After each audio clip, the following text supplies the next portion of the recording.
40,000 ოჯახი და 133,000-ზე მეტი მოქალაქე საარსებო შემწეობის გარეშე დარჩა. იანვრიდან ივლისამდე პერიოდში სოციალური დახმარების მიმღებთა რაოდენობა ოცნების მთავრობამ მკვეთრად შეამცირა.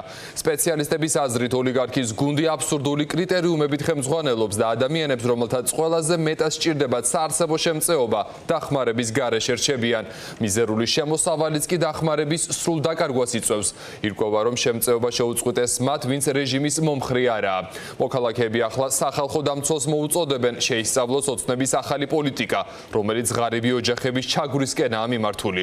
მარიამ ლეკიაშვილი გვერდდება ამ თემის დეტალებით პირდაპირ ეთერში. მარიამ, გისმენთ.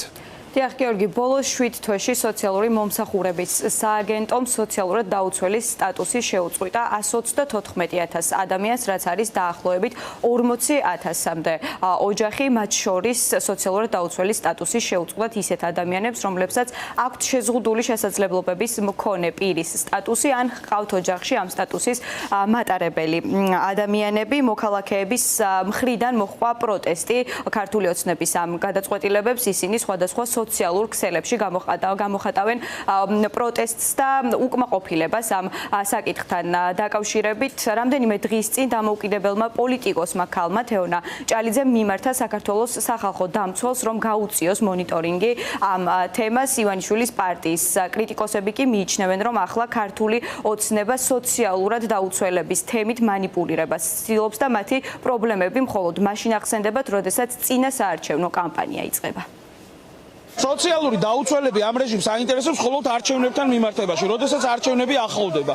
ეხლა არჩევნები ამათ აღარ აინტერესებს, არჩევნების მექანიზმი მოგვიწევს ფაქტიურად და ჩვენ უნდა ვიბრძოლოთ იმისთვის და განვახორციელოთ ზეწოლა, რომ მივიღოთ აქ სამართლიანი და თავისუფალი არჩევნები ამ ქვეყანაში და სოციალური დაუცველების ასპექტი, ამ არჩევნების მანიპულირების ასპექტი უნდა ამოვაგდოთ მაქსიმალურად. ამ ადამიანებს უნდა დავეხმაროთ, მათ ძალიან კარგად იციან უკვე რეალურად ამ ხელა ზეწოლის ქვეშ არიან. სწორედ ამ საკითხებიდან გამომდინარე, ასე რომ ეს აშკარა არის, რომ ამითი ხელისუფლება მანიპულირებს და როცა ისინი არ ჭირდებათ, შესაბამისად ამაზე უკვე თანხების ეკონომიას აკეთებენ ამ ქვეყანაში. ძალიან სერიოზული ეკონომიკური პრობლემებია. ხელისუფლება როგორც წესი ყოველთვის მანიპულირებს სოციალური პროგრამებით, იყენებს მას საარჩევნოდ და მანიპულირებს ასევე ადამიანების გაჭირვებით.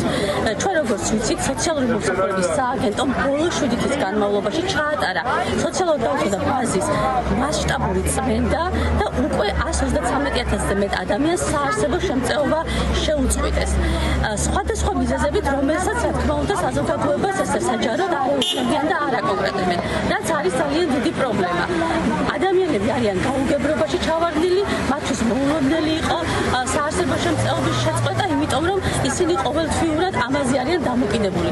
ამიტომაც მივმართეს სახალხო დამცველს, რომ გააკეთოს მონიტორინგი ამ პროცესის.